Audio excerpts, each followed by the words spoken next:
Bonjour et bienvenue à tous sur cette vidéo concernant les défis version 2.0.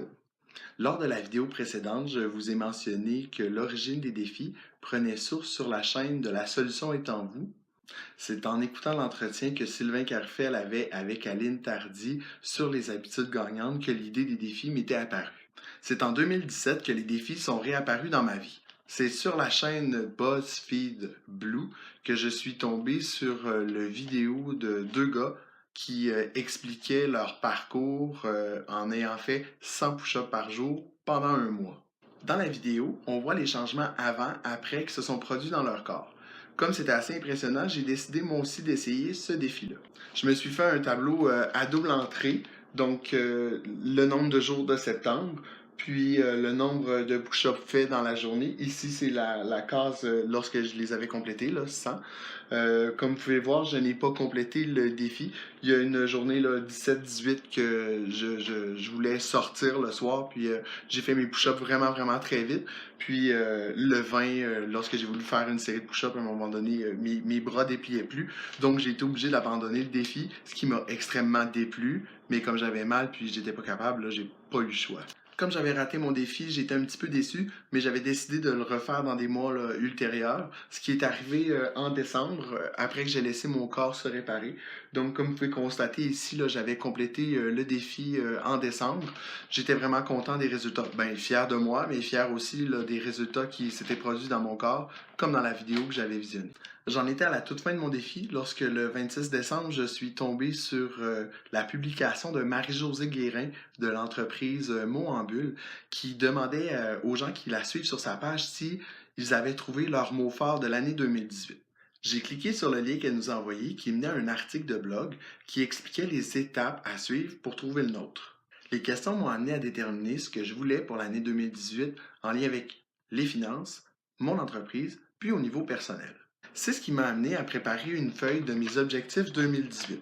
Ici, j'ai les objectifs que je voulais compléter dans les 100 premiers jours de l'année, mais je vous en parle pas plus étant donné que la prochaine vidéo va parler que de mon défi de 100 jours. Puis ici, j'ai les autres défis là, que je voulais relever pour l'année 2018. Je me suis fixé des objectifs concernant mes dettes, mon épargne et placement, le nombre de sources d'entrée d'argent que je voulais avoir dans ma vie. Je me suis fixé des objectifs sur la lecture et l'écriture, entre autres terminer l'écriture de mon roman Âme sœur qui est commencé depuis quelques années.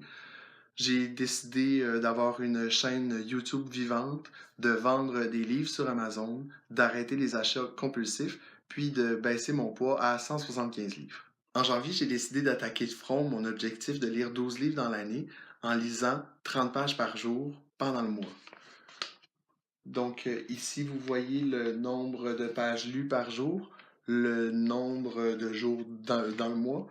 Puis au final, j'ai lu 2127 pages pour une moyenne de 68 pages par jour, puis 9 livres complétés à la fin du mois de janvier.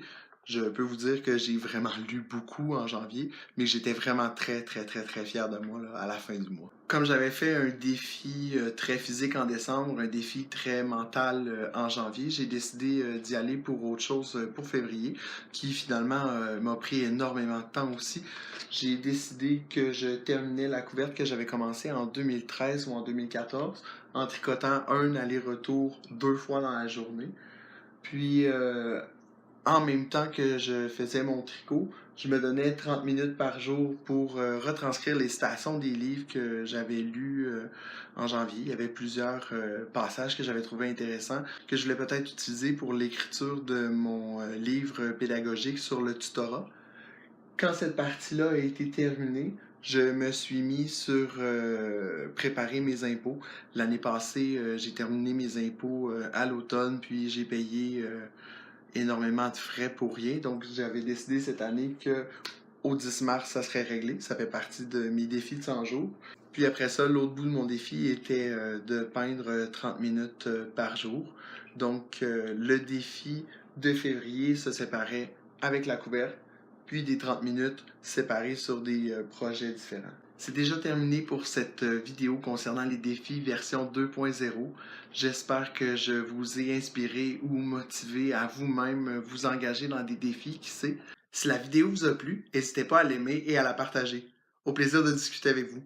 Au revoir.